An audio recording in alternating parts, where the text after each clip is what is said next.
राम के बैकुंठ जाने के बाद इनकी 44 पीढ़ियों ने अयोध्या पर राज किया। जब राम के पुत्र कुश अयोध्या के राजा थे तो इन्होंने भगवान राम की जन्म स्थली पर एक जन्मभूमि मंदिर के साथ साथ कई छोटे छोटे मंदिर बनवाए। समय के साथ साथ इन मंदिरों की हालत जर्जर होती चली गई, जिन्हें बाद में 57 ईस्वी पूर्व के आसपास उज्जैन के राजा यानी विक्रमादित्य जी ने रेनोवेट करवाया। लेकिन अप्रैल 1526 में बाबर के भारत आने के बाद मुगल शासन की शुरुआत होती है। 1528 से 29 में बाबर अयोध्या जाता है तो अपने सेनापति मीर बाकी से मंदिरों को तोड़कर मस्जिद बनवाने का आदेश दे देता है। तो मीर बाकी मंदिरों को तोड़कर मस्जिद बनवा देता है और हिंदुओं के अंदर आने पर रोक लगा देता है। और फिर लगभग 190 साल बाद यानी 1717 ई में आमेर के राजा जयसिंह द्वितीय मस्जिद के बाहर जमीन देखकर आंगन में एक चबूतरा बनवाते हैं, जहां पर रामलला की मूर्ति को स्थापित किया जाता है। अब यहाँ होता क्या है कि मस्जिद के अंदर तो मुस्लिम नमाज करते थे, जबकि बाहर चबूतरे पर हिंदू भगवान राम की पूजा किया करते थे। ऐसा कई सालों तक चलता रहा और फिर 1853 में भारत के 14 सांप्रदायिक अखाड़ों में से एक निर्मोही अखाड़ा ने क्लेम किया कि इस मस्जिद की जगह पर राम मंदिर था, जिसको बाबर के समय में तोड़कर मस्जिद बना दी गई थी। अब हम यहाँ पर फिर से राम मंदिर बनाएंगे। मुसलमानों के द्वारा इसका विरोध किया जाता है और फिर यहीं से हिंदू और मुसलमानों के बीच में लड़ाई शुरू हो जाती है। कई जगह पर दंगे होते हैं। इन दंगों को रोकने के लिए 1859 में ब्रिटिश सरकार चबूतरा और मस्जिद के बीच में एक फेंसिंग करवा देती है, जिससे ये मामला कुछ सालों के लिए तो सुलझ जाता है। अब होता क्या है कि 1885 में निर्माही अखाड़ा के महंत यानी रघुबर दास फैजाबाद डिस्ट्रिक्ट कोर्ट में राम चबूतरे पर छतरी बनाने के लिए अपील करते हैं, लेकिन उनकी अपील को खारिज कर दिया जाता है। अपील के खारिज होने से हिंदू कम्युनिटी में रोष की स्थिति पैदा हो जाती है और जगह जगह हिंसा शुरू हो जाती है। इस हिंसा में मस्जिद और राम चबूतरे के बीच बनी फेंसिंग के साथ साथ मस्जिद की दीवार को तोड़ दिया जाता है।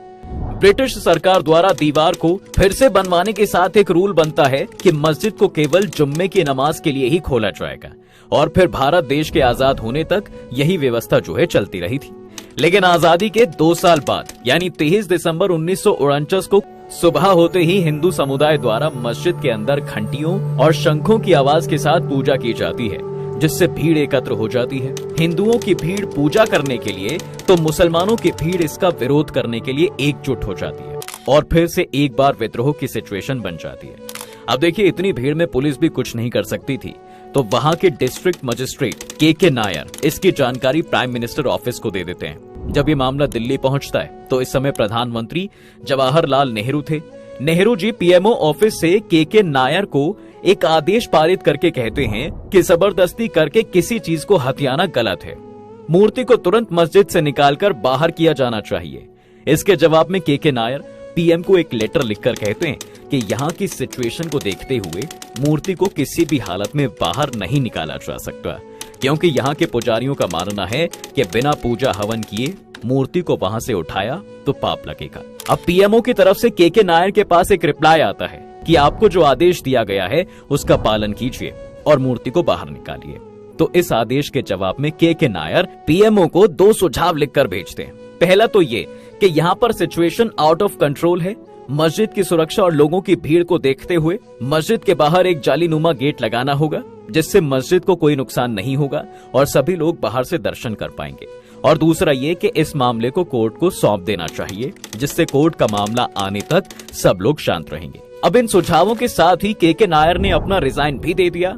इनके रेजिग्नेशन को तो स्वीकार नहीं किया गया, लेकिन पीएमओ को उनके सुझाव बहुत पसंद आए। ये मामला कोर्ट में चला जाता है और इस तरह रामलला की मूर्ति मंदिर में ही रहती है।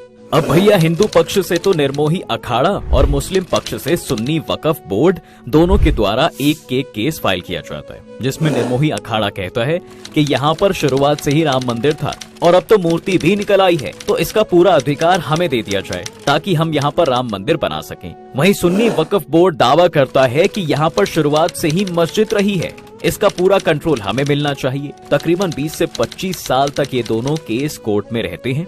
अभी तक यहाँ पर कांग्रेस पार्टी सत्ता में थी। 1980 में जनसंघ से अलग होकर बीजेपी का गठन होता है। बताया जाता है कि बीजेपी के गठन के बाद विश्व हिंदू परिषद, शिवसेना, बजरंग दल और आरएसएस जैसे सभी हिंदू दल एक्टिव हो जाते हैं और 1984 में विश्व हिंदू परिषद द्वारा एक धर्म संसद का आह्वान किया जाता है।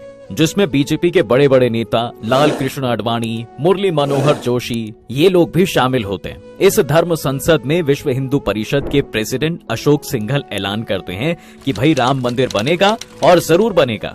अब इस मंदिर को बनाने के लिए पूरे देश से ईंटें मंगाई जाएंगी। ये बात धीरे धीरे पूरे देश में फैल जाती है। 1984 ये वही साल था जब इंदिरा गांधी की मौत हुई थी और कांग्रेस की कमान उनके पुत्र राजीव गांधी को सौंपी गई थी। अब यहाँ होता क्या है कि बीजेपी तो खुलकर राम मंदिर के सपोर्ट में बोल रही थी, जिससे सभी हिंदू बीजेपी को सपोर्ट कर रहे थे। और इसी बीच 1986 में राम मंदिर के गेट खुलवाने का एक मामला कोर्ट में आता है, तो राजीव गांधी हिंदुओं का विश्वास जीतने के लिए 1 घंटे के अंदर मंदिर के गेट खुलवा देते हैं। इस न्यूज को दूरदर्शन के माध्यम से पूरे देश में ब्रॉडकास्ट किया जाता है। इससे मुस्लिम दल कांग्रेस से नाराज हो जाते हैं और सभी मुस्लिम नेता मिलकर कांग्रेस का विरोध करने के लिए बाबरी मस्जिद एक्शन कमेटी बनाते हैं, जिसका परिणाम ये होता है कि भैया कांग्रेस 1989 का चुनाव हार जाती है। राम मंदिर के सपोर्ट में होने की वजह से बीजेपी को इस चुनाव में फायदा मिलता है। जहां 1984 में बीजेपी को मात्र 2 सीटें मिली थी, अब 1989 चुनाव में 85 सीटें मिलती हैं। नेशनल फ्रंट के नेता वीपी सिंह बीजेपी का सपोर्ट लेकर प्राइम मिनिस्टर बनते हैं। नेशनल फ्रंट की सरकार बनने के बाद बीजेपी के नेता लाल कृष्ण आडवाणी ऐलान करते हैं कि राम मंदिर के सपोर्ट में गुजरात के सोमनाथ से लेकर उत्तर प्रदेश के अयोध्या तक पूरे 10,000 किलोमीटर तक रथ यात्रा निकाली जाएगी, जो 30 अक्टूबर को अयोध्या पहुंचेगी। अब गुजरात और राम मंदिर की चर्चा हो और नरेंद्र मोदी जी का नाम ना आए, ये तो हो ही नहीं सकता। जी हाँ, बिल्कुल, इस यात्रा में गुजरात से मोदी जी भी शामिल हुए थे। इस समय मोदी जी की उम्र महज 40 साल थी। कहा जाता है कि गुजरात में इस यात्रा के प्रबंधन में मोदी जी का अहम योगदान रहा। और फिर 25 सितंबर 1990 को सोमनाथ से यात्रा स्टार्ट होती है, जिसे कई राज्यों से होते हुए अयोध्या पहुंचना था। लेकिन इस यात्रा का विरोध किया जाता है और जहां जहां से भी ये यात्रा निकलती है, वहां इस यात्रा का विरोध शुरू